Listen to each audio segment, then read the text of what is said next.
Bueno, entonces, esperen que comparto el PowerPoint y arrancamos.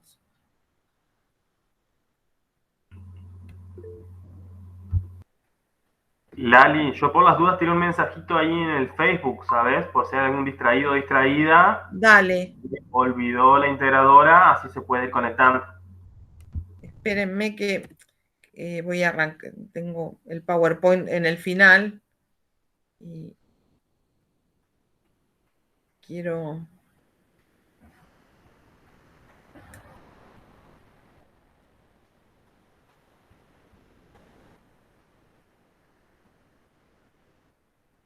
Ay, discúlpenme, la inoperancia.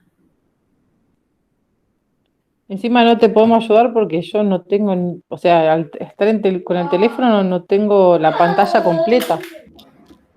Ya va a salir. Después le vamos a decir a Lina que lo edite y le saque. Esperen, si no, voy a interrumpir la grabación y voy a volver a... no, porque el tema es que tengo puesto el PowerPoint en la última imagen. Ahí está. Caramba, qué complicado. Bueno, entonces. No da.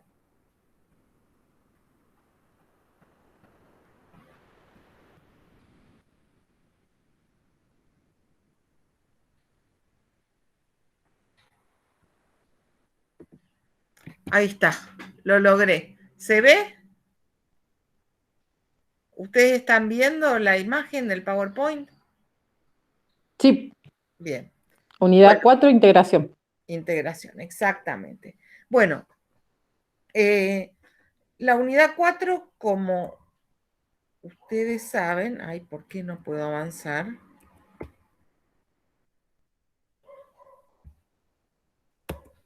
Ahí está. Tiene como objeto de análisis, digamos, la relación entre subjetividad y política. Y en general, digamos, el problema del vínculo entre subjetividad y política está como muy marcado por el problema de la agencia, es decir, por el problema o la preocupación por identificar, digamos, en las acciones de los individuos la posibilidad, digamos, de definir el sentido de esas prácticas y al mismo tiempo incidir a través de esas prácticas en la dinámica política, ¿no es cierto? En ese sentido, lo que nosotros vamos a hacer es ordenar un poco la problematización de ese vínculo entre subjetividad y política, estructurado fundamentalmente en torno al problema de la agencia, a partir de la identificación como, digamos, de tres vertientes, ¿no?, que toman este problema.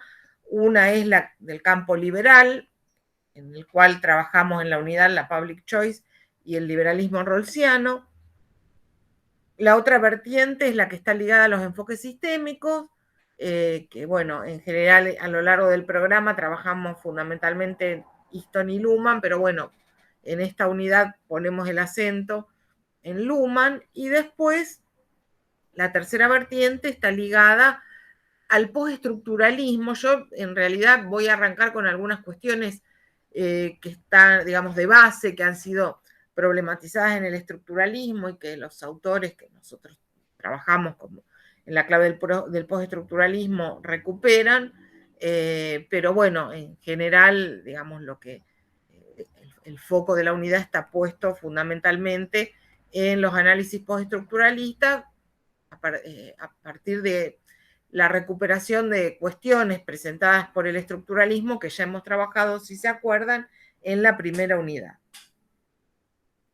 Entonces, en la Public Choice, ¿cómo se piensa este vínculo entre política y subjetividad y sobre todo cómo se modula ese vínculo en el problema de la agencia? ¿Cuáles son las cuestiones que propone la Public Choice considerar para analizar el problema de la subjetividad, el vínculo entre subjetividad y política, la cuestión de la agencia?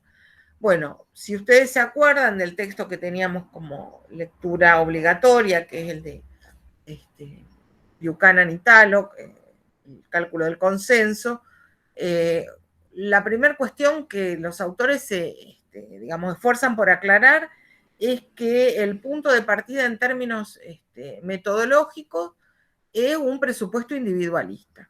Digamos, hay todo un desarrollo conceptual y teórico derivado de digamos, de una mirada anclada en el individualismo metodológico, que como dicen los autores no implican la presuposición de un individuo egoísta o hedonista, digamos.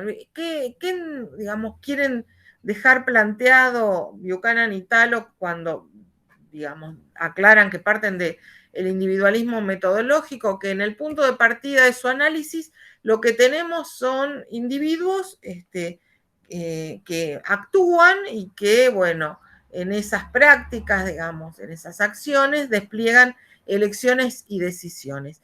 Pero en modo alguno, dicen los autores, tenemos que reducir esta figuración del individuo a una imagen, dice, que es casi caricaturesca, si se acuerdan, es la palabra que usan, del homo económico, ¿no? Como un individuo meramente regido por el cálculo racional, egoísta y maximizador.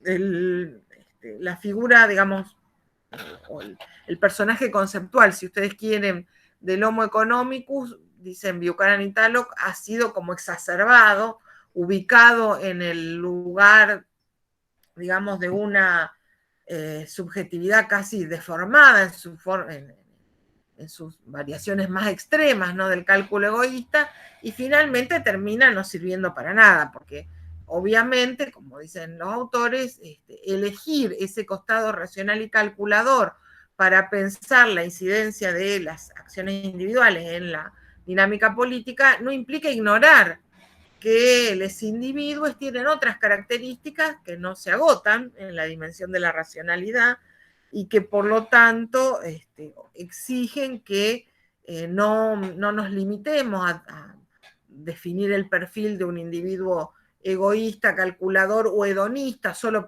preocupado por su propio placer o por sus propios logros, ¿no? Simplemente es una estrategia metodológica, si ustedes quieren, procedimental, programática, que implica que, bueno, entre el cúmulo de alternativas que ofrece la subjetividad moderna, la dimensión de la racionalidad ofrece un punto de apoyo muy fértil para analizar las dinámicas políticas y por lo tanto, en términos procedimentales, se opta por anclar el análisis en esa dimensión de racionalidad, sin ignorar que hay otros elementos que también configuran, podríamos decir, los patrones de conducta humana, ¿no?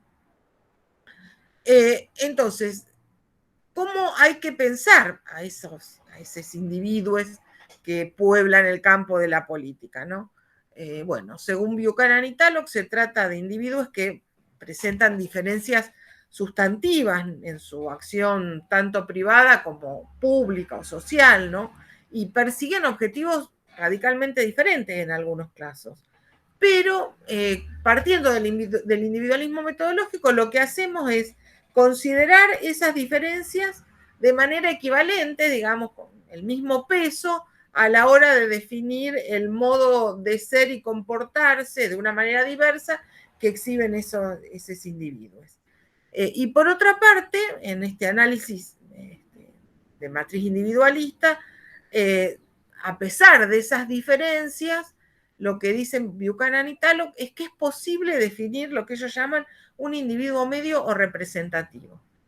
Digamos, es cierto que en la observación empírica nos topamos con individuos que actúan de muy diferentes maneras, basados en elecciones muy diversas, que funcionan para organizar sus conductas tanto privadas como públicas, pero que a pesar de esas diferencias uno podría, digamos, definir el perfil de un individuo medio representativo.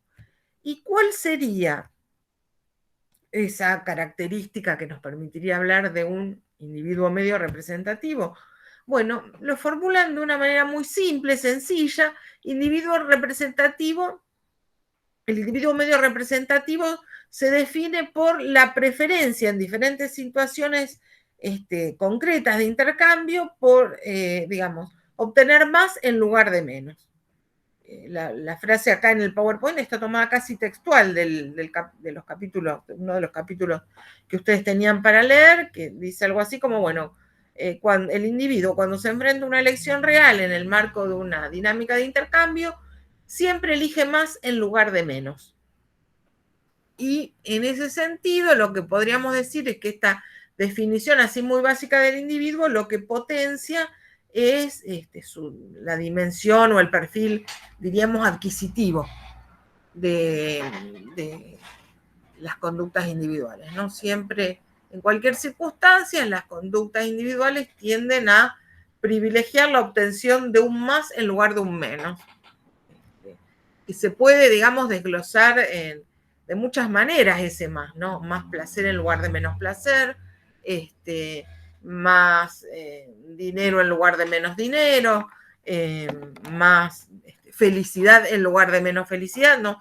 Como les decía antes, no se trata simplemente de esa figura caricaturesca del homo economicus, sino de una subjetividad compleja en la cual, digamos, en el marco de la cual, desbrozando esa complejidad, aparece como un rasgo persistente que sería ¿no? Que es la inclinación en distintas situaciones de intercambio a obtener más en lugar de menos. Y en este marco, digamos, la acción colectiva, ¿cómo se define? ¿No? Porque finalmente, si el individualismo metodológico, ¿qué nos dice? Bueno, cuando, digamos, observamos la empiria social, ¿qué es lo que tenemos? Tenemos una sumatoria de individuos.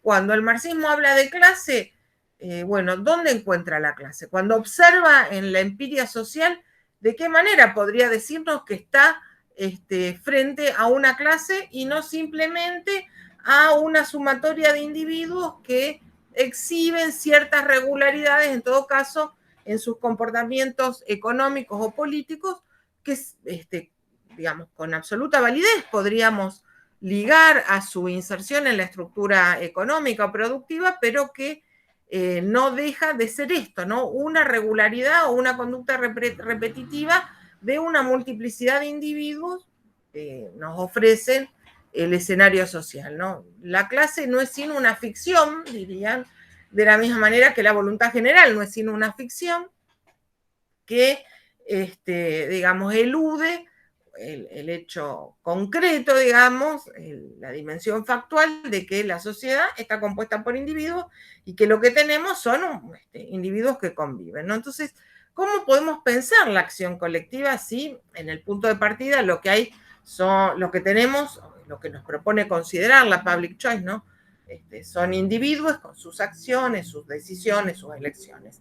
Bueno, la acción colectiva, dicen los autores, es un tipo de acción que define la elección de parte de un conjunto de individuos de lograr sus objetivos a través de, digamos, prácticas colectivas, ¿no? La elección de alcanzar fines individuales a través de acciones colectivas.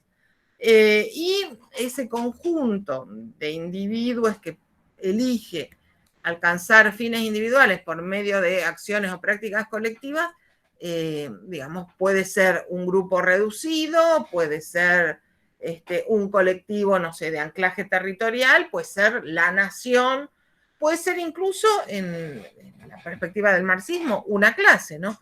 Pero digamos, en esto que para el marxismo se nos ofrece como unas prácticas de clase, los teóricos de la public choice nos invitarían a observar simplemente la elección de parte de individuos singulares del recurso a la acción colectiva para lograr fines individuales, ¿no? ¿Y cómo se puede estructurar en esta perspectiva esa decisión de apelar a las prácticas colectivas para lograr fines individuales? Bueno, el Estado, digamos, el Estado es el dispositivo que permite esa articulación de individuos aislados que deciden, de individuos singulares, mejor dicho, que deciden intentar el logro de fines individuales a través de acciones colectivas, ¿no? El Estado, dicen Buchanan y Tallock, es la máquina que permite que tenga lugar, que se desarrolle la acción colectiva. Y ligado a las instituciones estatales, uno puede analizar un proceso político, ¿no? ¿Qué sería un proceso político? Si el Estado es esa maquinaria, digamos, ese dispositivo que permite que tenga lugar la acción colectiva, bueno, un proceso político es aquel en el cual los individuos deciden intentar de manera colectiva alcanzar sus propios objetivos, y al hacerlo, digamos, intentar esta articulación colectiva para obtener logros individuales, entran en relación, en algún tipo de relación con el Estado, ¿no? La relación puede ser diversa. Puede ser bajo la forma de la demanda, bajo la forma de la institucionalización de un reclamo, pero de alguna manera en los procesos políticos lo que hay es un tipo de acción colectiva que remite en alguna forma a, digamos, la interpelación a la figura del Estado para que funcione efectivamente como esa máquina que garantiza que la acción colectiva tenga lugar, ¿no? Que es la definición que nos dan Buchanan y Tallock. En este sentido, podríamos decir que la public choice, lo que provee, digamos, para empezar, la public choice analiza la acción, por un lado, digamos, atada a conductas individuales de individuos comunes, singulares, que pueblan la sociedad. Y por otro lado, analiza las acciones, las prácticas, las decisiones que toman aquellos individuos que forman parte de esa maquinaria estatal, ¿no? Que permite que la acción colectiva tenga lugar, ¿no? Entonces, digamos, y estas dos cuestiones están profundamente articuladas, ¿no? Porque a la hora de tomar decisiones, ¿qué propone la public choice para aquellos que forman parte de la maquinaria estatal o aquellos que ahora se los suele llamar decisores, ¿no? ¿Qué les sugeriría hacer a los decisores a la hora de definir una política pública, por ejemplo? Les sugeriría tomar como punto de partida todo esto que vinimos diciendo, ¿no? Que en la sociedad lo que tenemos, digamos, la unidad mínima de análisis es el individuo y sus elecciones y sus decisiones, que los individuos a veces eligen la acción colectiva para obtener logros individuales, ¿no? Y, digamos, tomando como punto de partida todo lo que decíamos o todo lo que estaba en la filmina anterior, ¿cuál sería el criterio orientador para la toma de decisiones públicas, ¿no? Bueno, sería un criterio, si se quiere, de alguna manera utilitarista, podríamos decirlo, ¿no?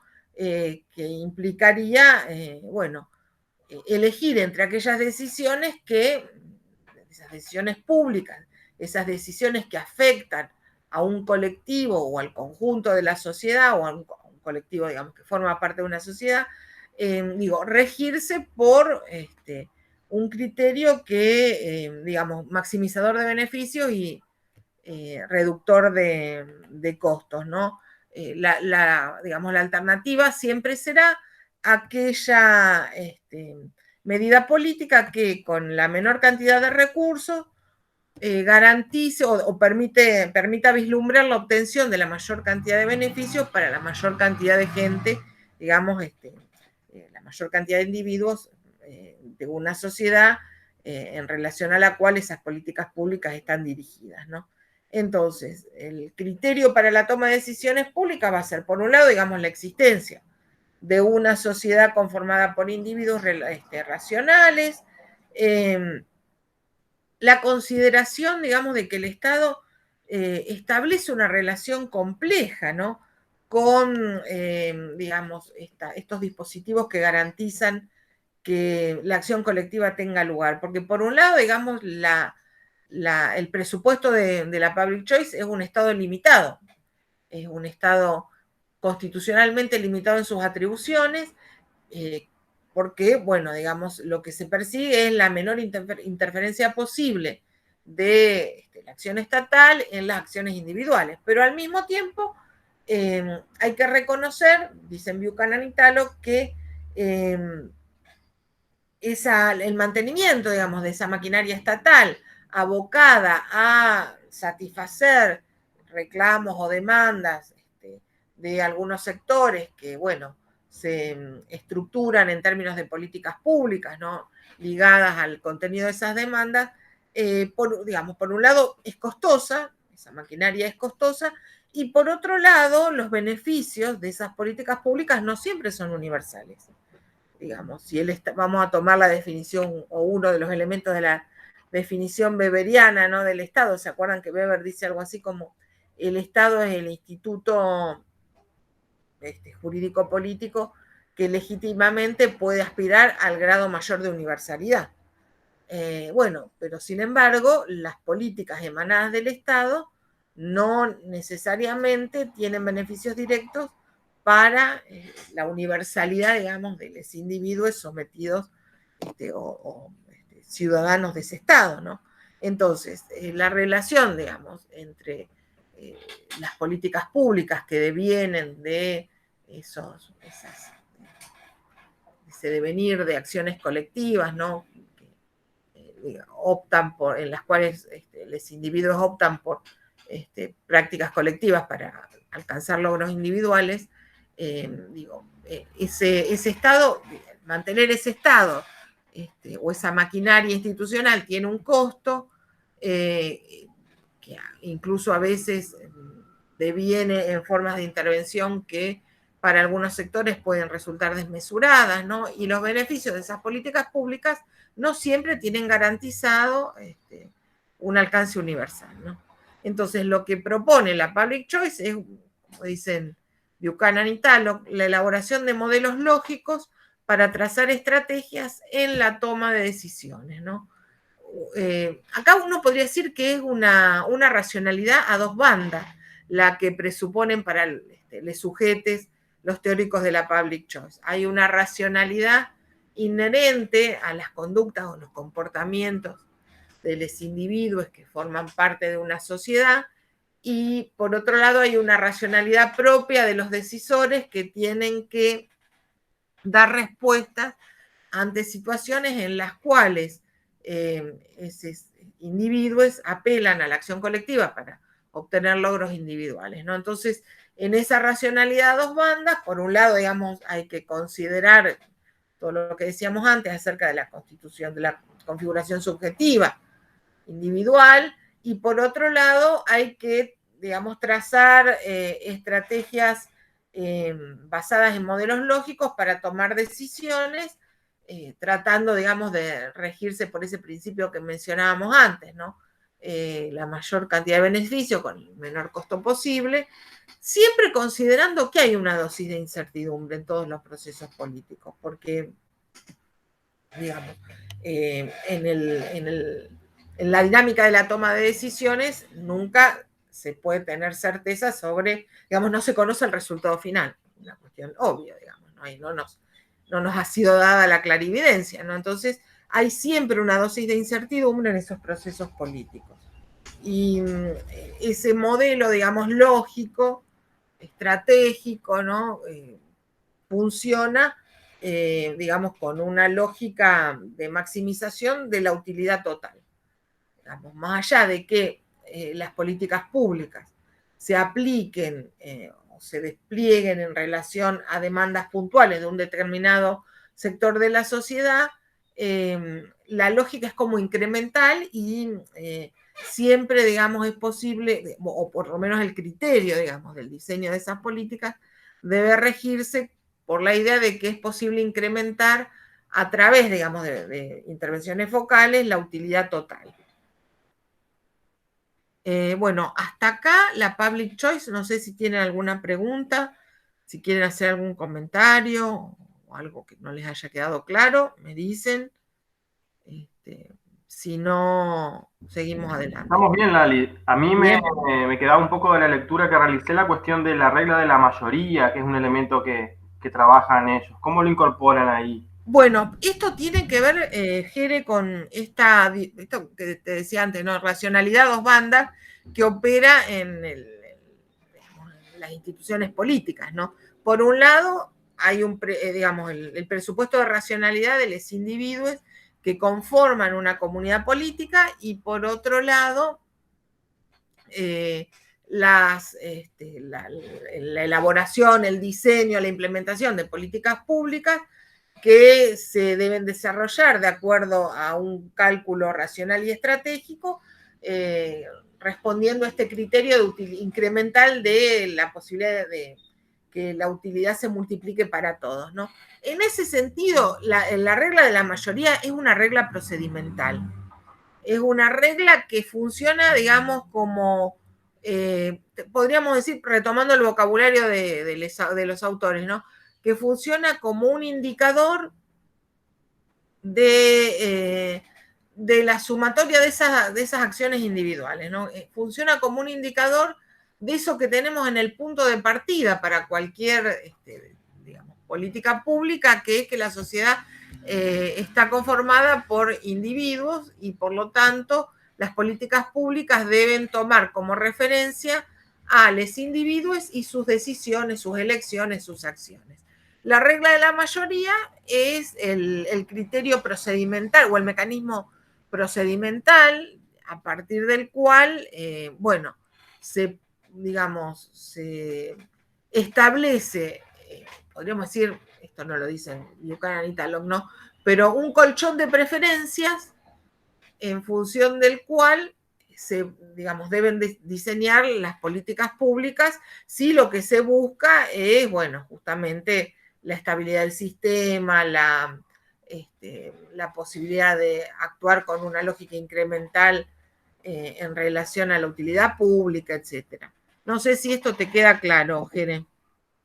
Perfecto, Lali. Y por ahí un último elemento ahí que pivotea un poco con la presentación que sigue respecto a Rawls, y que es un elemento que por ahí tratábamos de trabajar un poquito en el trabajo práctico que estamos elaborando para el 23, y que tiene que ver justamente con situarnos en esta óptica, esta lógica del análisis económico de la política, y por ahí si es posible pensar, digo, que desde esta concepción la idea de utilidad total, como aparece ahí, como la idea del criterio de maximización, hace un poco incompatible con la idea de la existencia de un bien común, de un bien público, de un interés general, o de ese tipo de nociones más bien normativas que aparecen en posiciones como la del liberalismo político que viene a continuación. Digo, está bien que nos situemos un poco en ese contraste, que usemos esa línea, si se quiere. Claro, en todo caso, a ver, dice que una de las fórmulas que usan los autores para referirse a esto que vos decís, bien común, voluntad general, es esta digamos, son como conceptos místicos, ¿no? Se asientan en una especie de mística, de una especie de, no sé, conciencia o espíritu supraindividual, que en realidad su existencia es indemostrable, ¿no? Lo que no quiere decir que no sea posible, digamos, obviamente la idea de bien común, por lo menos la idea de bien común ligada a la tradición republicana clásica, quedaría, digamos, fuera de las preocupaciones de la public choice. Ahora, la idea de interés general se podría modular como sumatoria, digamos, de lo que manifiestan los individuos en la esfera pública, digamos, cuando, bueno, analizamos sus acciones, sus elecciones o sus decisiones, ¿no? Interés general, ¿qué sería? Sería la fórmula, digamos, la posibilidad de lograr para una sociedad la mayor cantidad de objetivos compatibles con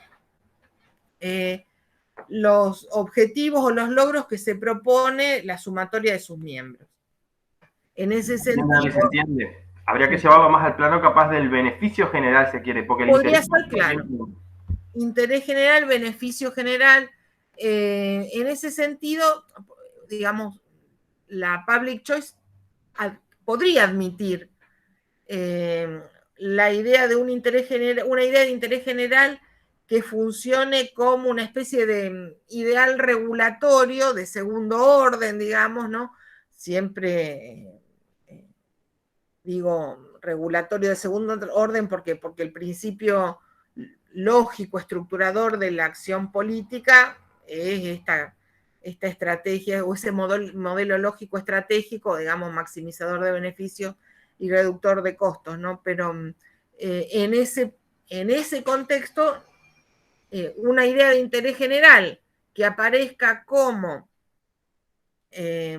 la reunión de la mayor cantidad de objetivos posibles que cada individuo en la sociedad se plantea de manera singular, puede funcionar como un telón de fondo, una especie de dimensión aspiracional de ese modelo estratégico, digamos. Guardaría en esos parámetros racionales, digamos.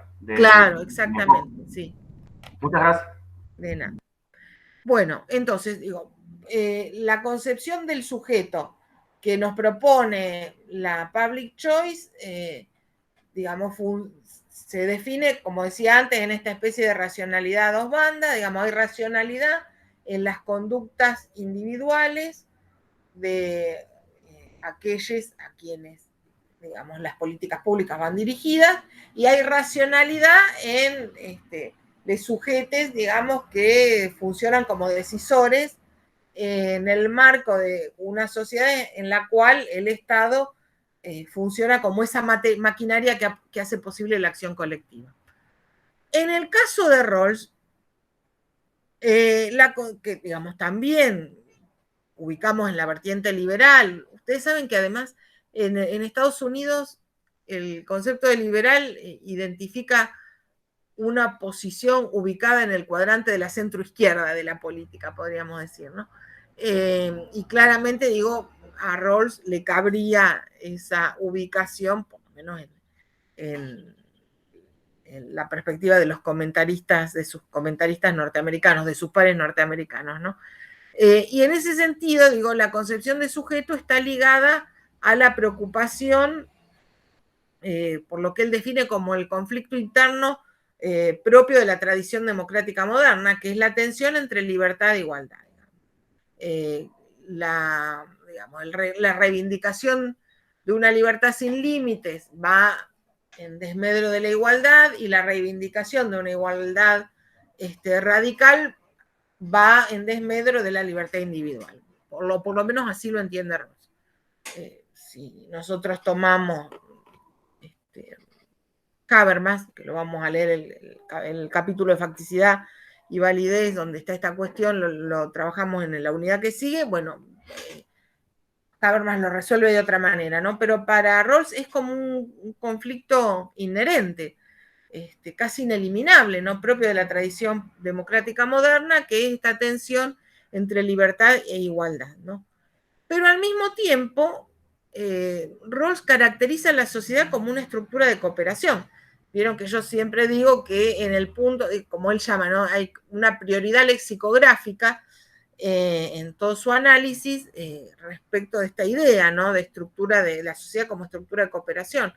En el punto de partida de ese análisis tenemos que pensar que la sociedad funciona como estructura de la cooperación, si no todo lo demás que desarrolla Rawls se viene abajo, ¿no? Si no pensamos la sociedad como estructura de cooperación, ni el velo de la ignorancia, ni el consenso traslapado, son posibles, ¿no?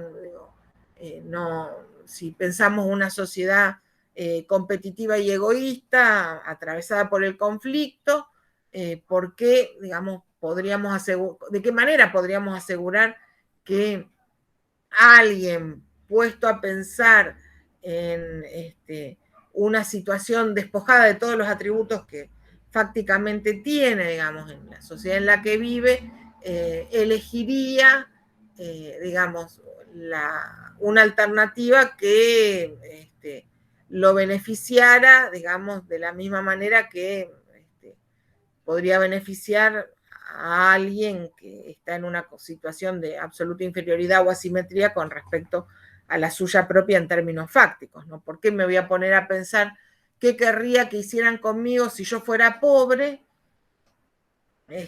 Si, digamos, la sociedad, si concibo a la sociedad como una sumatoria de individuos egoístas, calculadores, en competencia continua, ¿no es cierto?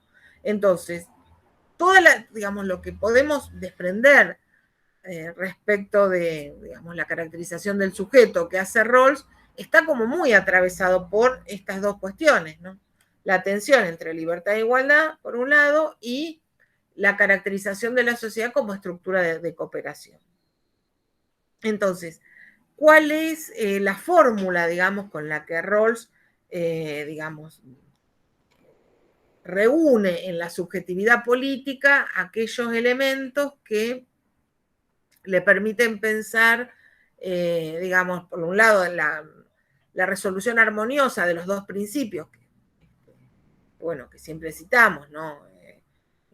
El mayor grado de libertad para cada uno, compatible con el mismo grado de libertad para todos los demás, y una situación de igualdad de oportunidades para todos los miembros de la sociedad, en la cual las únicas diferencias a los más desfavorecidos. Claro, en la cual las únicas diferencias admitidas son aquellas que benefician a los más desfavorecidos, ¿no? Bueno, ¿cómo resuelve la caracterización de la subjetividad política en este contexto? Bueno, digamos, Rawls lo que va a hacer es valerse de la categoría de persona para pensar al sujeto político. ¿Y qué entiende por persona? Digamos, persona es aquella que exhibe las facultades morales y racionales forjadas, dice él, a través de una cultura pública, entendida como ese fondo de ideas, imágenes, valores compartidos por toda la sociedad o implícitamente reconocidos por toda la sociedad, ¿no? Y por otra parte, el concepto de persona también funciona como un principio de atribución de derechos, libertades y oportunidades. Es decir, digamos, consideramos personas a aquellas que puedan exhibir esas facultades morales y racionales forjadas a través de una cultura pública, y a partir, digamos, de la posibilidad de exhibir esas facultades morales y racionales, es posible atribuirles derechos, libertades y oportunidades, ¿no? Igualdad de derechos, libertades y oportunidades. Y en este sentido también la otra cuestión que es fundamental para pensar al sujeto político en clave de persona es el modo, digamos, en que está atravesado por una razón pública, ¿no? Una razón pública entendida, digamos, como esa actividad de razón raciocinante, digamos, esa actividad de razonar propia de los ciudadanos en el foro público, que discuten acerca de cuestiones que les afectan colectivamente, ¿no? Cuestiones constitucionales, cuestiones de justicia. Pero bueno, es interesante esta cuestión, digamos, el sujeto político se recorta, digamos, sobre la figura de la persona, o se recorta en la categoría de la persona como aquellos individuos con facultades morales y racionales, que, bueno, pueden ser, digamos, titulares de derechos, libertades, oportunidades, ¿no? Más allá de que, como decía antes, esas facultades morales y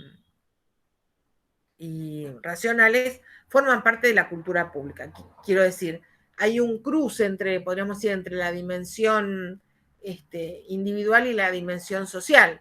El sujeto político tiene estas facultades morales y racionales, pero no son facultades que construye en abstracción absoluta de su horizonte social de pertenencia, sino que son facultades que desarrolla a partir del modo en que impactan en él o en ella esa tradición de una cultura pública estructurada en torno a una razón, o digamos, esta práctica raciocinante en torno a cuestiones que involucran a todos, ¿no? Cuestiones constitucionales o cuestiones ligadas a la justicia.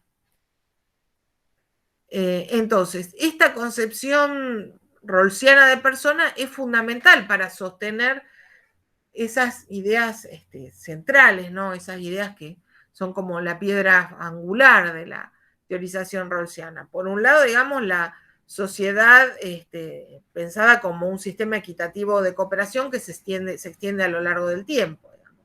Puede funcionar la sociedad como un sistema equitativo de cooperación extendido a lo largo del tiempo porque efectivamente está integrada por personas, esto es, individuos con facultades morales y racionales derivadas de determinada cultura pública, ¿no? La concepción de persona también es fundamental para sostener la idea de justicia como equidad, ¿no?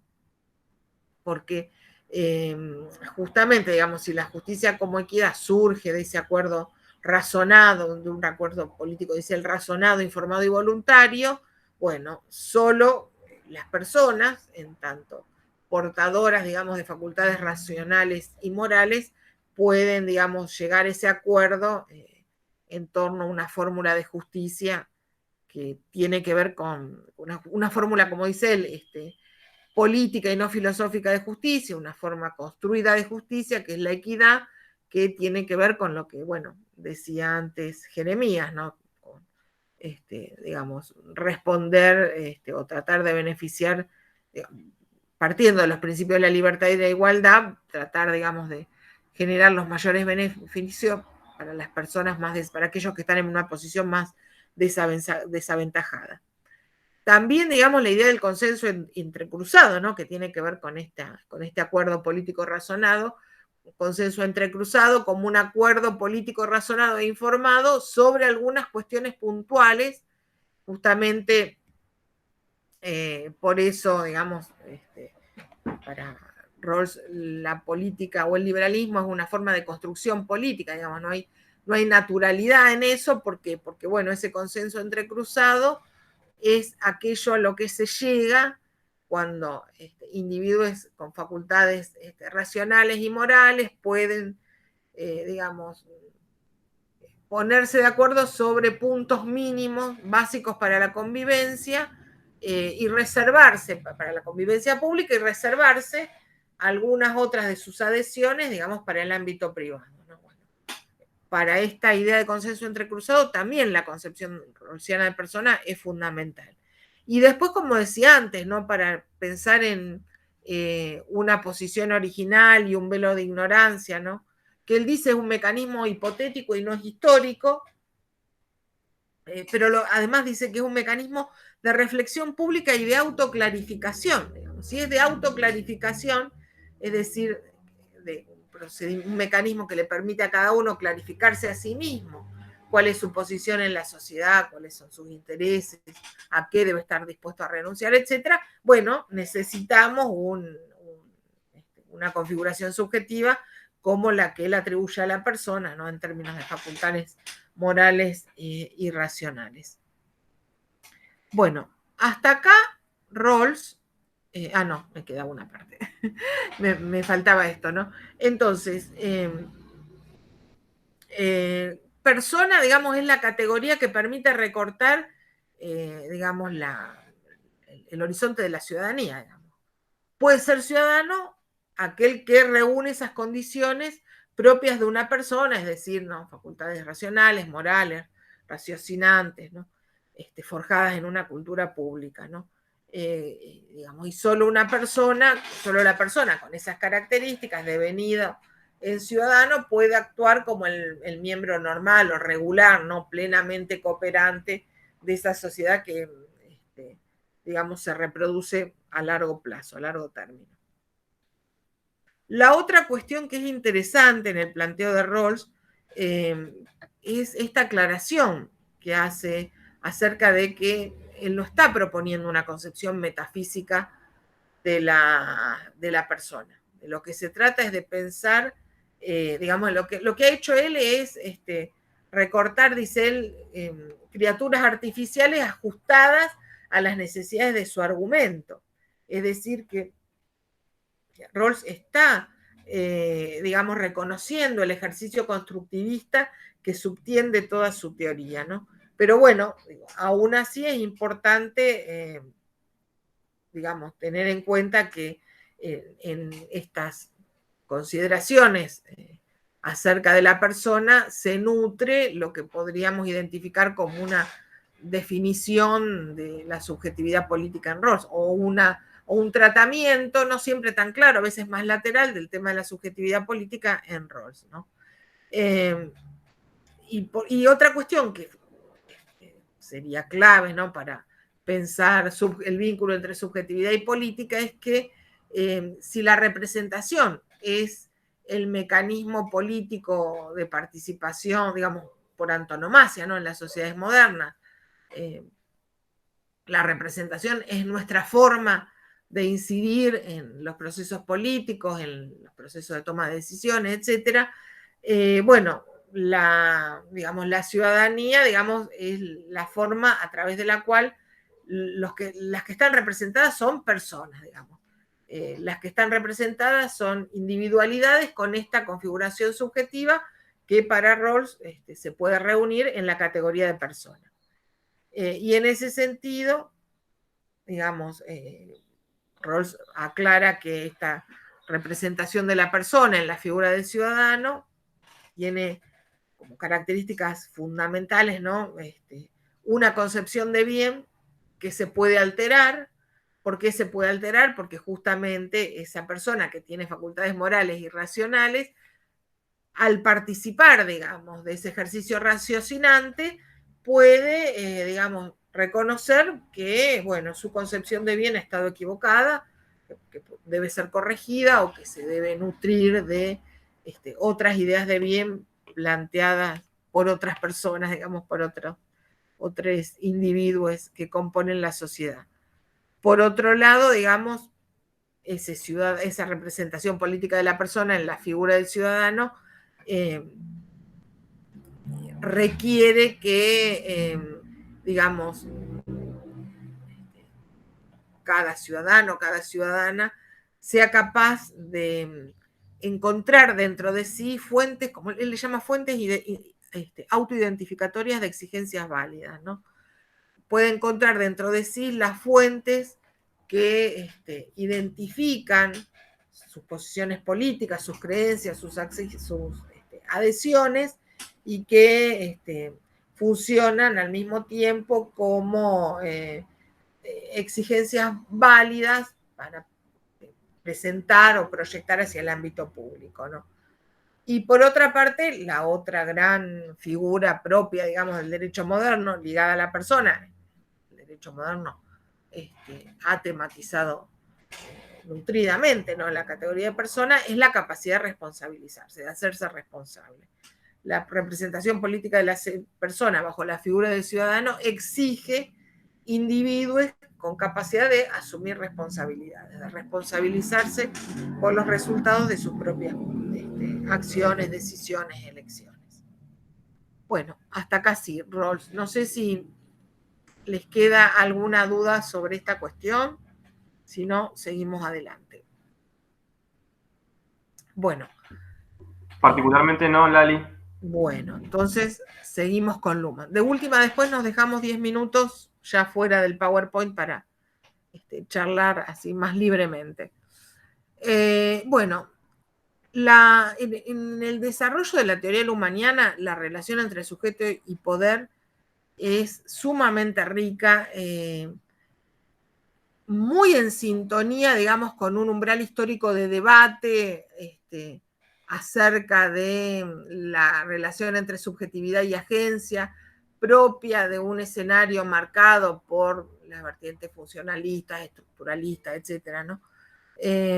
Y digo, frente a lo que venimos viendo, el planteo de Luhmann se destaca porque de alguna manera introduce casi una especie de inversión copernicana, ¿no? Si en el planteo del liberalismo necesitamos tomar en el punto de partida la existencia de individuos con algunas características, en el caso de Rawls serán estas facultades morales y racionales, en el caso de la public choice, individuos adquisitivos que a la hora de tomar decisiones en el intercambio prefieren más o menos, antes que menos, ¿no? Pero digo, hay que partir de una configuración subjetiva que ilumina con su intervención la dinámica de los intercambios políticos de los que participa. Acá, a la inversa, ¿no? El planteo de Luhmann es pensar de qué manera las relaciones de poder producen sujetos. Y en ese sentido,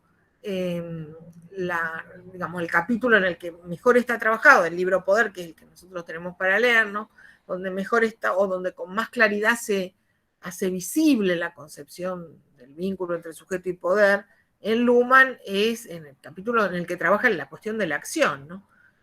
Luhmann dice que el poder es un código que supone la existencia de personas a ambos lados de la comunicación y que reducen la complejidad a través de la acción, en el mecanismo de poder, que supone un alter y un ego, esto ya lo hemos visto, ¿se acuerdan? En las primeras clases, lo que reduce la complejidad es la capacidad de alter y ego de desplegar una acción.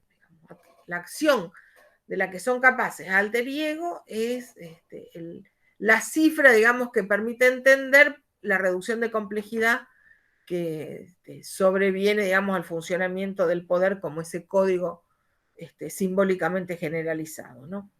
Entonces, hay una dimensión de análisis en ese capítulo que me pareció muy significativa, que es la relación entre poder, acción y voluntad. ¿Por qué? Porque, bueno, justamente lo que hace Luhmann es, bueno, desarmar, digamos, el planteo tradicional, ¿no? En toda relación de poder, lo que hay en el punto de partida es un individuo, una persona, digamos, alguien que, digamos, movido por su voluntad, despliega una acción y desencadena relaciones de poder, ¿no? Y lo que dice Luhmann es que ni la voluntad ni la motivación son hechos primarios en relación a la acción y que por lo tanto, digamos, no son claves para analizar el poder, digamos, si el poder, en el poder se reduce complejidad a través de la acción y la acción no tiene nada que ver ni con la motivación ni con la voluntad, las relaciones de poder no van a estar primariamente motorizadas o dinamizadas por la presencia de una voluntad clara, prístina, digamos, en relación a sus motivos, a sus deseos, sino que a la inversa. Dice Luhmann, los motivos no son necesarios para la acción. En todo caso, dice, contribuyen a la integración social el hecho de que uno pueda explicar algunas acciones a través de las motivaciones, pero la motivación y la voluntad no son elementos que están en el punto de partida, digamos, de las relaciones de poder, no son fundamentales en relación a las relaciones de poder. Dice, la fórmula que él usa es, bueno, no es la voluntad lo que genera poder, sino el poder lo que genera voluntad, ¿no? Y acá les transcribí una cita textual: el poder puede hacer demandas a la voluntad, la puede obligar a absorber riesgos e inseguridades, incluso la puede llevar a la tentación y dejarla frustrada. En este sentido, la otra cuestión que plantea Luhmann es que cuando analizamos el poder, tomamos a las personas como sistemas. Digamos, en su análisis del poder, las personas son consideradas como sistemas. Es decir, como puntos de confluencia, puntos de intersección, ¿no? De coagulación de distintas fuerzas inherentes a la dinámica propia del sistema, digo, la comunicación lingüística, las variables institucionales, las jerarquías o las valoraciones jerárquicas extrapolíticas, etcétera, digo, bueno, confluyen de manera sistémica en aquello que identificamos como personas, ¿no? Entonces, Esto también es un punto, una inversión significativa, ¿no?, en el planteo de Rawls, pensar las personas como sistema. Y en ese sentido, cuando, digamos, en el enfoque lumaniano, tomamos a las personas como sistemas para analizar el poder, ¿no?, en términos de transmisión de selecciones, lo más interesante, dice Luhmann, es hacer visible digamos, la presencia de lo que él le llama rutas indirectas, de alternativas evitables que moviliza recursos de motivación. Digamos, el poder funciona sobre todo a través de estas rutas indirectas, ¿no? Por ejemplo, la amenaza o, por ejemplo, la pérdida de una determinada posición social, y esos son elementos capaces de movilizar recursos de motivación, ¿no? Y en ese sentido, el poder, ¿no?, como transmisión de selecciones disponibles, genera, como él dice, expectativas y modos de comportamientos acordes a esas expectativas, ¿no? Fíjense qué interesante, porque digo, acá en el planteo tradicional uno podría pensar que lo que hay en el punto de partida de la cadena de relaciones de poder es una motivación, y lo que nos está diciendo Luhmann es que el poder, digamos, en tanto cadena de transmisión de selecciones múltiples y complejas, utiliza una ruta alternativa, en general se vale de rutas indirectas, que permite, digamos, poner en movimiento recursos de motivación. Lo que está en el punto de partida no son los recursos de motivación, sino el modo en que funciona el poder como transmisión de selecciones a la hora de movilizar recursos de motivación. Y en ese sentido, digamos, estas rutas indirectas, dice Luhmann, pueden ser equivalentes institucionales de los mecanismos tradicionalmente identificados con el poder, o estas formas, digamos, de despersonalizar el ejercicio del poder, que dice que digamos, se han ido arraigando en la modernidad a partir justamente de la distinción entre, digamos, el cargo y quien ocupa el cargo, o la distinción entre la magistratura y el cargo, que han permitido, digamos, despersonalizar, vaciar, digamos, de cualquier relación individualizada o subjetivada, digamos, a los mecanismos de ejercicio del poder. En este sentido, digamos, el sistema y el código, dice Luhmann, funcionan como identidades complementarias, ¿no?, que definen la posibilidad o imposibilidad de la acción. De lo que se trata no es de pensar de qué manera los individuos, reconociendo en sí mismo una determinada identidad, ponen en marcha mecanismos de acción motivados por intereses, deseos, etcétera, sino a la inversa, ¿no? Son el sistema y el código los que funcionan, activan identidades complementarias, ¿no?, y definen así entonces el campo de las acciones posibles o imposibles.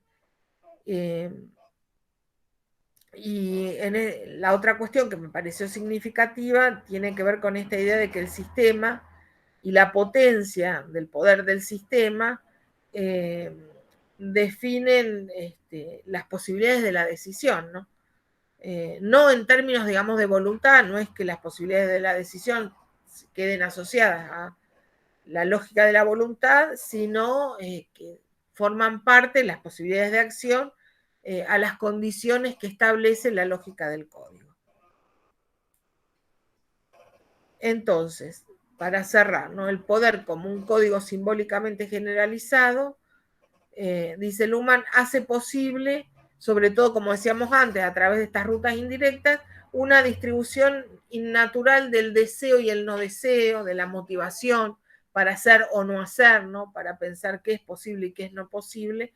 Y esas son en realidad las precondiciones de la acción, no esa, digamos, voluntad subjetiva prístina, clara, en relación a aquello que mueve el curso de una práctica, sino, bueno, esta forma en que el código simbólico del poder distribuye de manera innatural, dice Luhmann, esto es textual, ¿no?, el deseo y el no deseo, la motivación o la ausencia de motivación, etc. Por otra parte, digamos, análisis que propone Luhmann, según él, permite, digamos, mostrar cómo, de alguna manera, el poder como código simbólicamente generalizado se anticipa a las prácticas, a las acciones, a las respuestas de aquellas personas sujetas al poder, ¿no? Y dice, aquellos que están sujetos al poder a través de esta, digamos, no naturalización, digamos, este afianzamiento del código, esta, digamos, expansión de las rutas indirectas, ¿no?, obedece incluso las órdenes que no se dan, dice Luhmann. Obedece antes de ser compelida a hacerlo, ¿no? Y del lado de las personas que ejercen el poder, que, digamos, son consideradas, como les decía antes, como sistemas, ¿no? Tanto quien se ve afectado por relaciones de poder como aquellos o aquellas que pueden poner en movimiento cadenas de poder, digamos, son considerados sistemas, ¿no?, puntos de confluencias de distintas líneas de fuerza propias del sistema, ¿no? Bueno, la persona que ejerce el poder funciona, dice él, como una concentración personificada de disposiciones para habilitar selecciones posibles, ¿no? Una concentración personificada de disposiciones. No es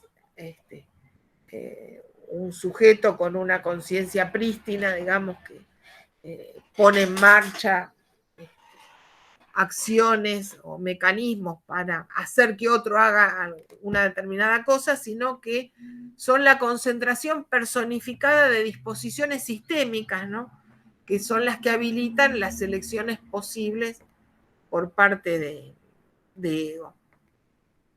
Y en este sentido, dice Luhmann, el poder fluye de una manera tal que excede la capacidad potencial que pueda tener un solo portador o los eslabones de la cadena de poder consideradas de manera aislada. Porque en definitiva, digamos, no se trata de la inclinación a la potencia natural del que ejerce el poder, ni de la sumisión de los individuos singulares dispuestos a aceptar, a obedecer el poder, sino de el modo, digamos, en que la sumatoria, digamos, de los eslabones de la cadena se potencian mutuamente.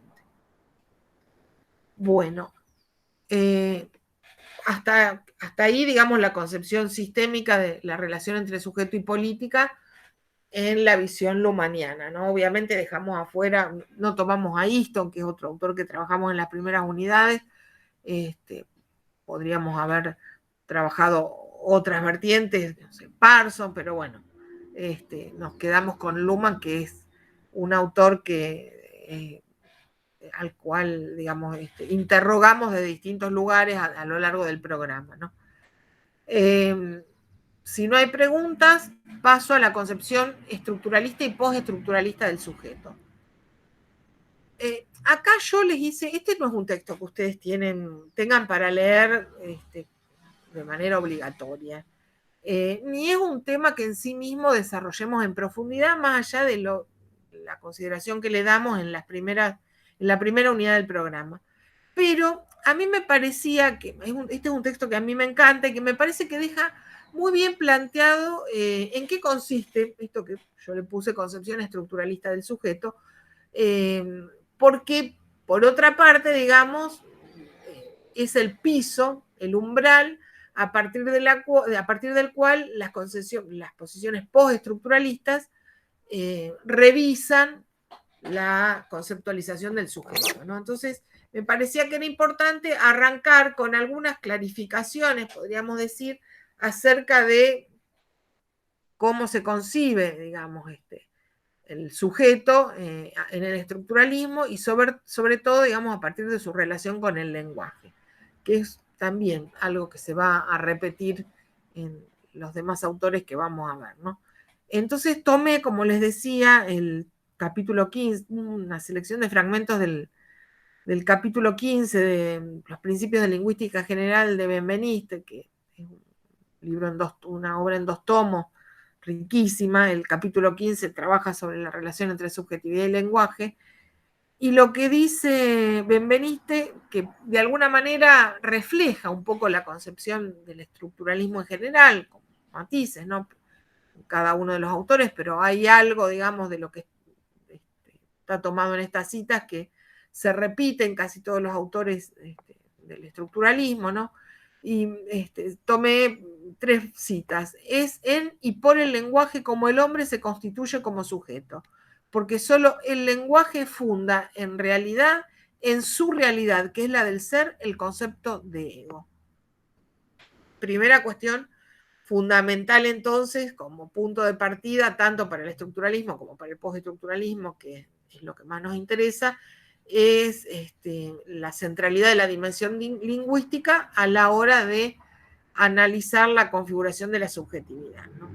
Para que alguien pueda identificarse como un yo, como un ego, tiene que habitar en el lenguaje, ¿no? El hombre se constituye como sujeto. Acá es el hombre porque, bueno, este es un texto muy viejo, todavía se consideraba, bueno, aparecen ahora en algunos argumentos que el masculino es un universal no marcado, ¿no? Entonces, yo lo cité textual, el hombre se constituye como sujeto en el lenguaje, ¿no? Si hay alguien que, si hay algo por lo cual alguien puede decir de sí mismo que es un yo, que es un ego, es porque habita en el lenguaje, ¿no? Y en ese sentido, digamos, redobla la apuesta, Benveniste dice, es ego quien dice ego. Encontramos aquí el fundamento de la subjetividad, que se determina por el estatuto lingüístico de la persona. Si alguien se puede identificar como sujeto a sí mismo y hacerlo a través de los pronombres personales, que esa es otra cuestión, no nos vamos a poner sofisticados en el análisis lingüístico, pero esa es otra cuestión clave para él, ¿no? Cómo funcionan las personas, los pronombres personales, ¿no? En la configuración de la subjetividad, digo, si hay alguien que puede decir, digamos, convertirse en sujeto, lo hace en el gesto de nombrarse a sí mismo como un yo. Y para cerrar, dice, el lenguaje es la posibilidad de la subjetividad, por contener siempre las formas lingüísticas apropiadas. Y el discurso provoca la emergencia de la subjetividad en virtud de que consiste en instancias discretas. El lenguaje propone, en cierto modo, formas vacías que cada locutor, en ejercicio de discurso, se apropia y que refiere a su persona, refiriendo al mismo tiempo él mismo como yo y una pareja como tú. Esta me pareció, digamos, la cita síntesis, ¿no? Que permitía, bueno, mostrar, digamos, de manera articulada las distintas variables que para Benveniste están en la base de la consideración, digamos, de la subjetividad en su íntima relación con el lenguaje, ¿no? El lenguaje es la posibilidad de la subjetividad, porque, bueno, las formas lingüísticas, digamos, cada unidad discreta del lenguaje, ¿no?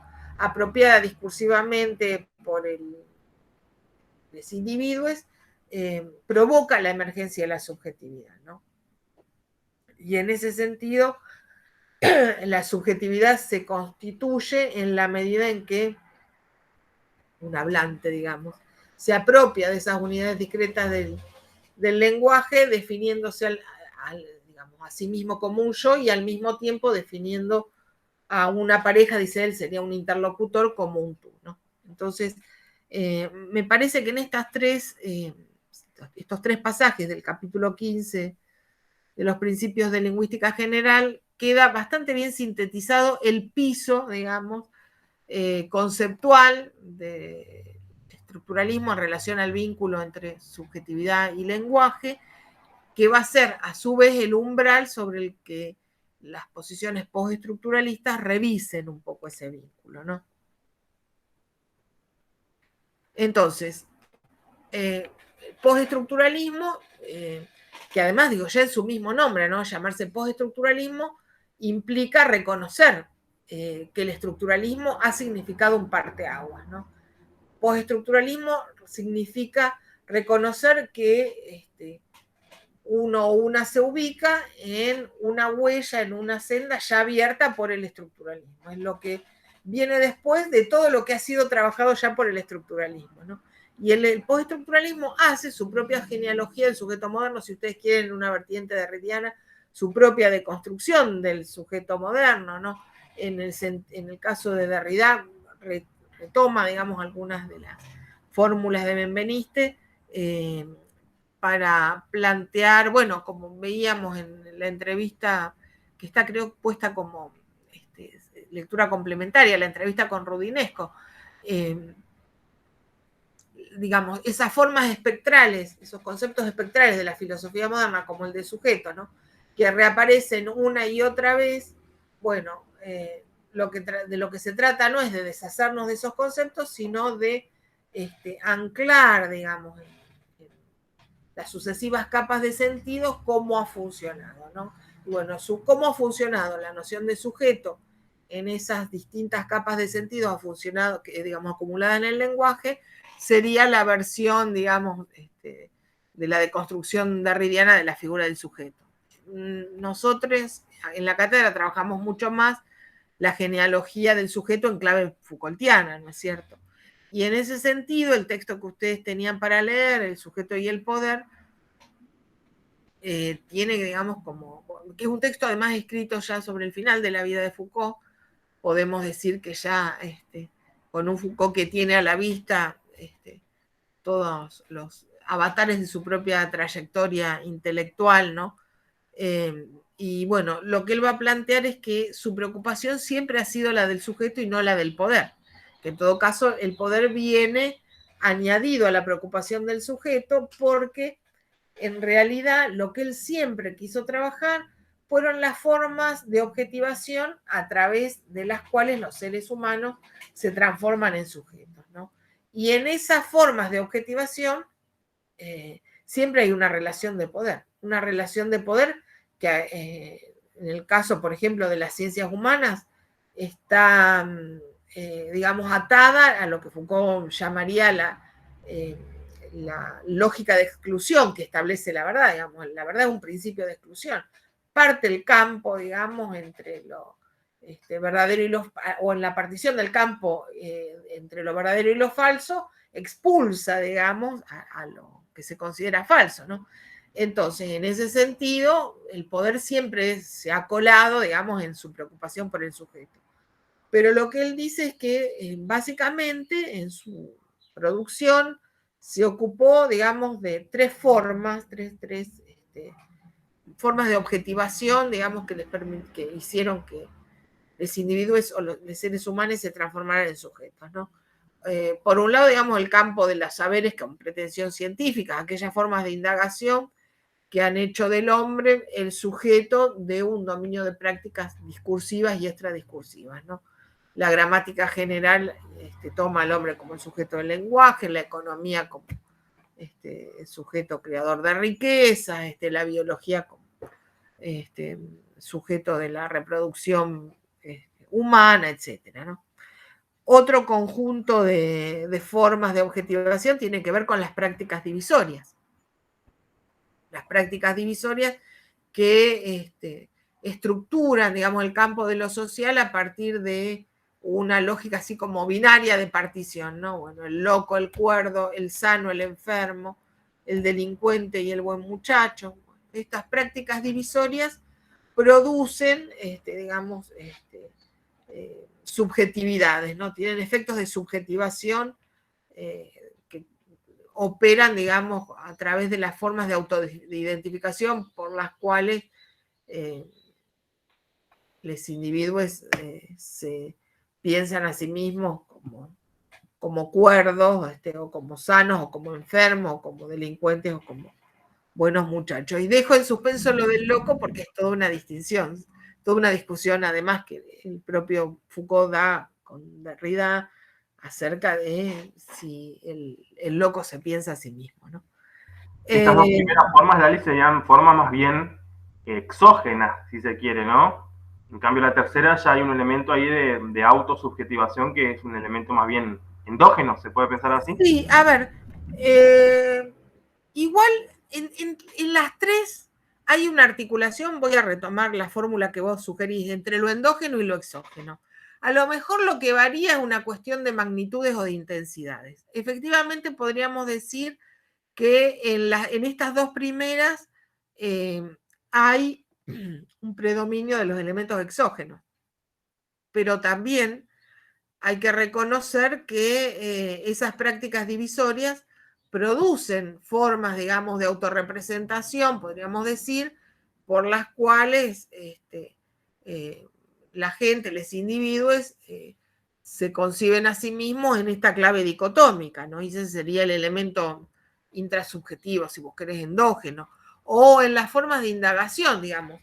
Tanto, eso se ve con mucha claridad en los últimos capítulos de Las palabras y las cosas, cuando él analiza las ciencias humanas.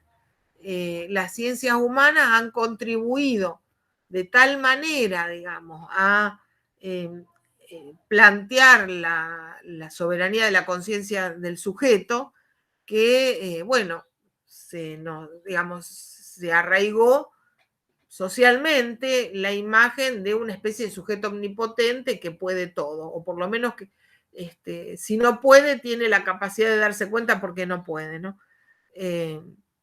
Pero bueno, digamos, eso pasa porque efectivamente han tenido, vamos a usar una frase que no usa Foucault, pero un poder performativo, una capacidad de penetrar en las conductas, en las autorrepresentaciones, que hace que ese elemento endógeno también juegue, ¿no?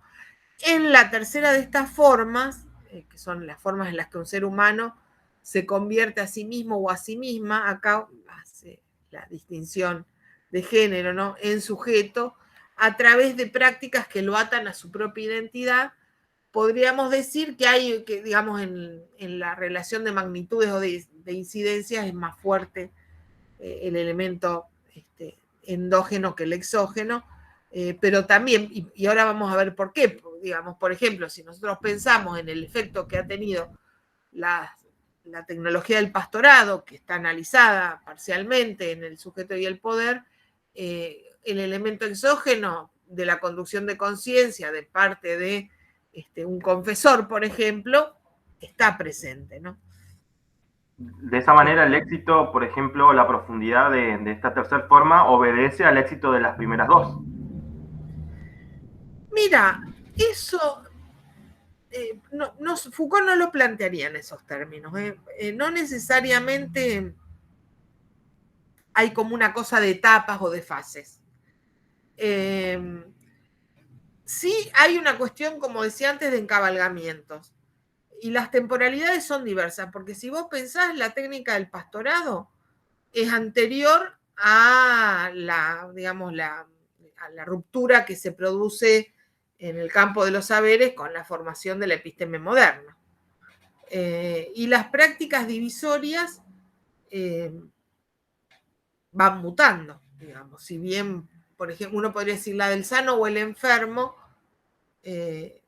modulada, digamos, el temor a la lepra o a la peste, está presente desde los siglos, desde el, digamos, siglo 9, 10 de la era cristiana, obviamente, no tiene el sentido que va a tener en la lógica, digamos, de la medicalización del Estado moderno. Entonces, yo preferiría pensar que hay como formas de encabalgamiento a través de las cuales mecanismos que tienen temporalidades diversas, digamos, a veces pueden coincidir en un determinado momento histórico y se articulan con una incidencia variada. En este sentido, me quedo con las últimas, digamos, esas formas de subjetivación que tienen que ver con aquellas prácticas que empujan a los individuos a una forma de autorreconocimiento y que los atan a una determinada identidad, porque en este tipo de prácticas, digamos, se visualiza el peso que tiene la dimensión lingüística digamos, ya presente en el estructuralismo, pero tomada de otra manera en el análisis de Foucault. Digamos, para pensar un sujeto que se ata a su propia identidad, para empezar, dice Foucault, hay que pensar a la constitución subjetiva bajo la forma de la interioridad o el pliegue, ¿no? Y eso es algo que tiene una historia, que podríamos ligar al cristianismo, pero que, bueno, tiene su formulación más plena a partir de la modernidad, de la temprana modernidad, ¿no?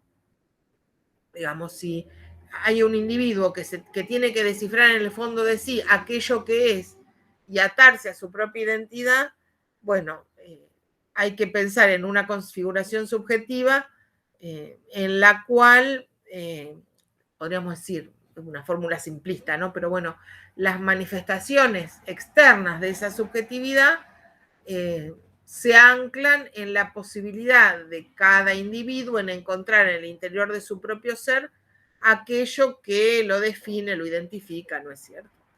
Y en este sentido, esas prácticas de ese sujeto concebido como interioridad o como pliegue tienen la lógica de lo que Foucault va a llamar el autodesciframiento. Eso de observar dentro de uno para entender lo que uno es una forma de autodesciframiento que además, y acá entra la dimensión del lenguaje, opera con la fórmula de la verbalización continua del yo, dice Foucault. Digamos, cuando cualquier ejercicio de autodesciframiento que implica entender aquello que somos, se ve modelado, digamos, por una especie de diálogo interno, de diálogo con nosotros mismos, con nosotros mismos, o con, digamos, alguna figura que opera con la lógica de la conducción de conciencia, como en el cristianismo, ¿no? Y en este punto es donde me parece que en esta genealogía del sujeto moderno aparece en Foucault, digamos, reverbera en Foucault esa perspectiva estructuralista de la dimensión lingüística de la subjetividad, ¿no?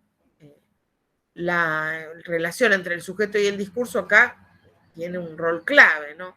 El sujeto se identifica como tal a partir de una forma de exploración de su interior que adquiere la forma de la verbalización continua, digamos, de poner en palabras continuamente aquello que sentimos, aquello que descubrimos al interior de nosotros mismos, aquello que deseamos, etcétera, ¿no? Y esto está muy ligado a las tecnologías cristianas de la confesión y el examen de conciencia. Digamos, en este sentido, incluso uno podría decir que esa formulación con la figura del pliegue, ¿no? Sobre todo la figura del pliegue, propia de la modernidad, digamos, encabalga con esas tecnologías cristianas que le son previas, en las cuales, digamos, los individuos están compelidos continuamente a decir la verdad sobre sí mismos. Y en ese sentido, la confesión y el examen de conciencia, incluso esta idea no solo, digamos, de confesarse con una figura, digamos, que tiene una posición de autoridad que a uno lo deja en una situación asimétrica, ¿no? Sino esta imagen propia de las tecnologías cristianas, ¿no? De que no importa, digamos, lo que le digamos al confesor, porque si le mentimos al confesor, igualmente Dios sabe todo sobre nosotros, es realmente, digamos, una tecnología muy potente a la hora de modelar subjetividades. Incluso yo siempre planteo que la imagen del panóptico, ¿no? que trabaja Bentham, ¿no? Y la lógica del poder como un principio óptico, ¿no? Porque el panóptico en realidad es en su origen un proyecto arquitectónico, digamos, para una cárcel, en la cual determinada distribución espacial de las celdas genera la impresión de que uno siempre está siendo vigilado, está siendo visto, aunque no haya nadie. Digamos, como uno no sabe, puede presuponer que digamos, la figura que está en la torre central no puede ser vista. Entonces, da la impresión de que uno siempre puede estar siendo vigilado, ¿no? Pero después Foucault lo que, digamos, plantea es el panoptismo como una especie de principio óptico del despliegue del poder. Digamos, el panoptismo es esa forma de despliegue del poder a través de la cual genera la imagen de que siempre estamos vigilados, de que el poder, digamos, que siempre estamos al alcance del poder, ¿no? Bueno, esa imagen yo creo que le debe mucho a, digamos, lo que ha sedimentado a través del cristianismo, que es la creencia en que Dios ve en nuestro interior, digamos. Dios es un vigilante de tiempo completo, 24 horas, omnipresente, nada de lo que hagamos se le escapa, y por lo tanto, por más que le mintamos al confesor, Dios conoce nuestra verdad más íntima, ¿no? Y bueno, sobre esa imagen creo que puede funcionar, es posible que funcione el poder sobre la lógica panóptica, digamos, del principio óptico, ¿no? Y en ese sentido, el pastorado es una tecnología que para Foucault fue clave en la modernidad política, digamos, una tecnología que requiere, dice Foucault, conocer qué pasa en el interior de la gente, conocer qué pasa en el interior de las personas, explorar sus almas, ¿no? Y resignificada, digamos, reciclada, pero bueno, repitiendo un mecanismo que nos exige, digamos, decir la verdad de nosotros mismos, o que requiere al poder conocer, digamos, lo más secreto de la materia a gobernar. Digo, eso se traslada al Estado moderno, ¿no? Por eso Foucault dice que el Estado moderno es una estructura muy sofisticada en la que los individuos pueden integrarse bajo una condición, que su subjetividad debe configurarse de una forma nueva y someterse a un conjunto de patrones muy específicos. En cierta forma, podemos ver al Estado como una matriz moderna de individualización, una nueva forma de poder pastoral. Y acá también, digo, poniendo en diálogo este pasaje con las perspectivas, digamos, canónicas, ¿no?, de la teoría política, de la filosofía política moderna, fíjense que también, digamos, hay como una especie de revolución copernicana, ¿no? Las teorías contractualistas presuponen sujetos que pactan y a través del pacto dan lugar al Estado, digamos, a la figura del leviatán o alguna forma de poder supremo. Y acá es al revés, digamos, el Estado es una estructura sofisticada que requiere a quienes se integran una mutación subjetiva fundamental, digamos. Y solo nos podemos integrar a esa estructura política si, digamos, experimentamos esa mutación subjetiva, ¿no? Entonces, en esta línea, digamos, el Estado no es lo que surge a partir de la preexistencia de sujetos dispuestos a pactar, sino que es una matriz moderna de individuación, de subjetivación. Una nueva forma de poder pastoral. Para ir entrando en la cuestión de género, hay algo que es muy interesante en el Estado como matriz moderna de individuación, que es que se apoya en los mecanismos de sexuación para, digamos, volver inteligible la dinámica de lo social. Y esto es una cuestión que históricamente se puede indagar.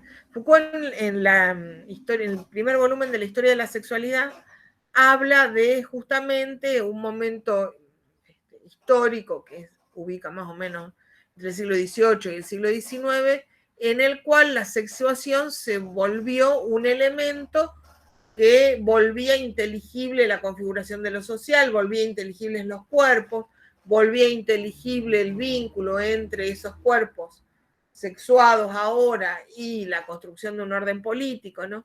Entonces, y de hecho, Foucault cita a un autor, se llama Stephen Marcus, un inglés que había escrito 20 años antes que Foucault, La historia de la sexualidad,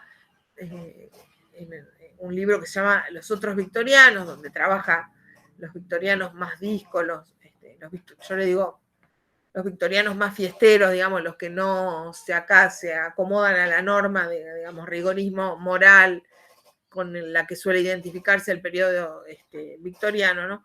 Y lo que dice Marcus es que efectivamente, digamos, la sexuación como principio de división, digamos, que vuelve inteligibles a los cuerpos, el orden social, no había existido siempre, digamos, y que de hecho todavía a mediados del siglo XIX se trabaja mucho para afianzar la sexuación, digamos, podríamos decir una sexuación generalizada, ¿no? Como diría Butler, una sexuación en la cual no es solo, digamos, la configuración biológica del cuerpo, digamos, con pene o con vagina, sino digamos, el conjunto digamos, de inclinaciones, los estilos de vida asociados a tener pene o tener vagina, digamos. Si uno tiene vagina, tiene que ser suave, delicada, tratar de agradar a los demás, etcétera. Si uno tiene pene, además tiene que ser aguerrido, combativo, conquistador, etcétera, ¿no? Bueno, eso dice Stephen Marcus, todavía, digamos, a mediados del siglo XIX, es un terreno de disputa, se está tratando, digamos, de arraigar con más solidez, pero en modo alguno es digamos, un capítulo cerrado. Todavía requiere un trabajo, digamos, para tomar el modelo Foucaultiano, sobre las poblaciones y sobre los cuerpos individuales, arduo, ¿no? Para que finalmente se vuelva indiscutible que la sociedad está integrada por hombres y mujeres o varones y mujeres, ¿no? Y finalmente, que es una crítica que se le suele hacer a Foucault dice, desde el feminismo o el posfeminismo, cuando habla de ese principio de sexualización o cuando habla de sexualidad, es una sexualidad en abstracto, es un concepto, digamos, que pretende funcionar de la misma manera para varones y mujeres, y en realidad no es así, y la misma, digamos, división entre, digamos, varón y mujer, con todo ese asociado de configuración cultural que hay al lado de cada concepto, es una forma de sexualización de la desigualdad, ¿no? En ese sentido, como dice Butler, mujer funciona como tal en la estructura heteronormativa dominante en la lógica del patriarcado, ¿no? Entonces, en ese sentido, es interesante también para pensar los mecanismos de subjetivación, problematizar, digamos, la matriz sexogenérica y bueno, extraer, digamos, de esa matriz el principio, digamos, que explica la sexualización de la desigualdad, ¿no? Porque esto también lo dice Butler que en algunas ocasiones el género, como concepto y como experiencia, ¿no?, de la propia corporalidad, funciona como una forma petrificada, ¿no?, que lo que hace es reafirmar la desigualdad, digamos. Uno reivindica el género femenino, pero si bajo el género femenino reinstala una diferencia que tiene que ver con, la capacidad del concepto de mujer de nombrar determinados comportamientos, inclinaciones, etcétera, lo que hace es, reforzar, digamos, la sexualización de la desigualdad. Y en ese sentido, es interesante el planteo del feminismo decolonial, porque, es una vuelta de tuerca más, ¿no?, a la relación, digamos, a la cuestión, al vínculo, por un lado, entre sujeto y política, un vínculo al que se entra desde el problema, digamos, de la sexualización de la diferencia, porque efectivamente, digamos, los mecanismos de subjetivación dominantes en Occidente están atravesados por esta matriz dual, ¿no?, hombre-mujer, que además, dicen las representantes del feminismo decolonial, hilvan atrás de sí todo un conjunto de pares opuestos que, digamos, que van estableciendo y reforzando, ¿no?, la simetría, lo humano, la cultura versus la naturaleza, el hombre versus la mujer, ¿no? El hombre, el sujeto público, capaz de intervenir en el foro de las discusiones políticas, mientras que la mujer está relegada al ámbito natural de la reproducción y de las actividades domésticas ligadas a la reproducción, ¿no? Entonces, la cuestión, como dice Lugones, es tener en claro de qué manera ese dimorfismo sexual, reforzado a través de todo un conjunto de prácticas de sexualización imperantes en Occidente a lo largo de los siglos, digamos, de la modernidad, ¿no? Es como la base para esa comprensión dicotómica del género, ¿no? Y en este sentido, lo que propone Lugones es, bueno, digamos, trabajar en una lógica interseccional el vínculo raza, clase, género. Porque en realidad, digamos, en Occidente, en la modernidad, que la modernidad, como ella cita Quijano, Dussel, ¿no? La modernidad nace colonial porque nace con la conquista de América. En esta modernidad colonial, la racialización y la generalización son las formas de la opresión, digamos, identificar, digamos, volver inteligible lo social a partir de la raza y a partir del género es la base, digamos, el punto de apoyo de formas muy diversas de opresión, ¿no?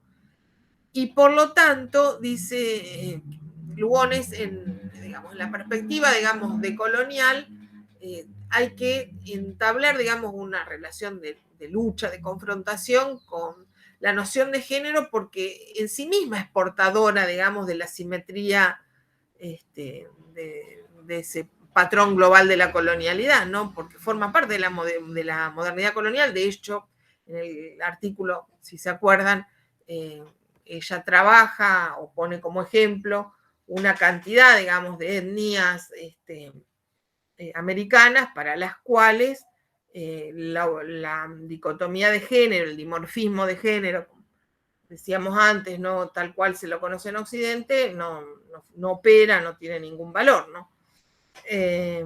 Por lo tanto, digamos, el género, según cómo se lo tome, refuerza esa lógica de colonialidad por la cual, digamos, la opresión funciona de manera generizada, racializada, capitalista, etcétera, ¿no? Y en este sentido, la propuesta es, parece, digamos, en distintos pasajes del artículo, ¿no? Analizar lo que ella le llama subjetificación a lo que para mí debería traducirse como sujetamiento. Sujetamiento. El largo proceso de sujetamiento de los colonizados, dice ella, que impulsa o que trata de estimular la adopción y la internalización de la dicotomía de género, ¿no? De ese principio de partición entre hombres y mujeres como una especie de construcción normativa de lo social. Bueno, creo que no tengo nada más para decir.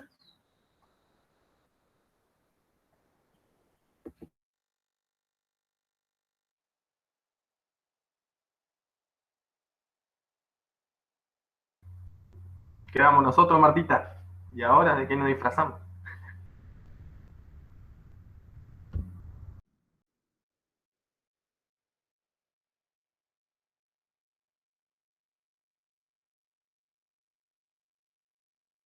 Yo calculo que se le desconectó igual, Martita. Habrá querido cerrar algo y se le salió todo. Perdón, se me cortó, no sé qué pasó. Vamos a dejar de grabar, así ustedes pueden participar y no se sienten inhibidos